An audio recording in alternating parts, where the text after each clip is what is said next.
There's a door I can't stop thinking about. It's a wooden door that hangs on pivots, not on hinges. It's a few miles outside Ephesus in 52 AD. Behind that door is a woman named Mary. She's a long, long way from home, and she's invited everyone she loves to one last meal. Right now that door is closed, but in a moment it won't be. I'm J.C. Helm. I write stories rooted in the first followers. I'm writing a novel that begins at that door. I've studied the way doors worked in the ancient world, and what I found was really interesting. Walk with me through 3 doors. The first door is in Ephesus. Ephesus in 52 AD was a Roman city, and I had thought doors in a Roman house would be open throughout the day. But in Ephesus, that couldn't have been the case. Doors in Ephesus opened outward. An open door in Ephesus would have opened into the street. Pedestrians would have bumped into it. Carts would have smashed into it. So a door in Ephesus couldn't have been open all day. That must have been jarring for Mary, because doors in Jerusalem actually opened inward.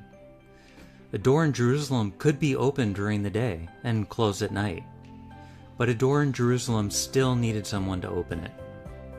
The other interesting thing about doors in the ancient world is they didn't use hinges. They actually used pivots, a point at the top and bottom of the door that the door swung on. A door without a pivot didn't open. A door without a pivot would fall. The other thing that is interesting about this is that there's another pivot.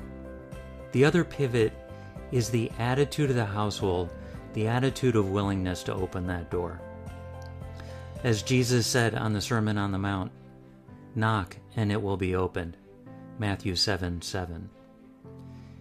Hospitality requires a pivot of openness, a willingness to open that door. The second door that I want to talk about is the door the early church grew through. The book of Acts is full of doors being opened. In Caesarea, Cornelius opens his house to Peter. In Philippi, Paul's jailer joyfully welcomes him into his house. In Corinth, Priscilla and Aquila welcome Paul into their house. The early church didn't have an open door policy. Doors were knocked on, doors were opened, and the early church grew at the threshold.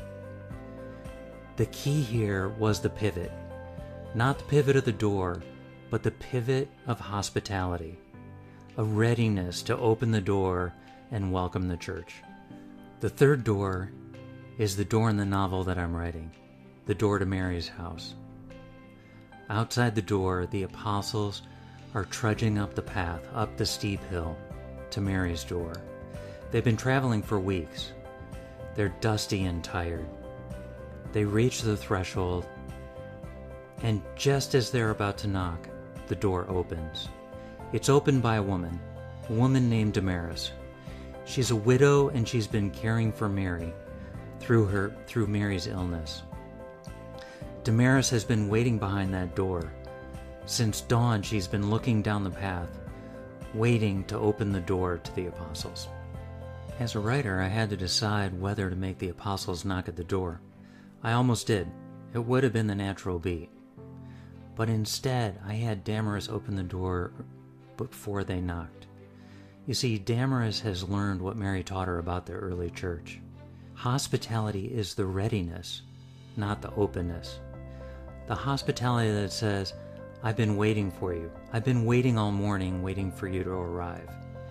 That's the love that Damaris has learned from Mary. It's the love that's the pivot point that opens the door. I want to stop here and say something honest. I'm a first-time novelist. This is the first book that I've written. I don't know who's going to be on the other side of that door when Supper for Mary releases this year. As I've been writing, I've kind of felt that I've been sitting behind a closed door, wondering, waiting to see who will be on the other side. But here's what I do know. I have the hospitality and the readiness to open that door and welcome you inside. I'm glad you found the path to my door. The door is open. Come on inside. Pull up a chair.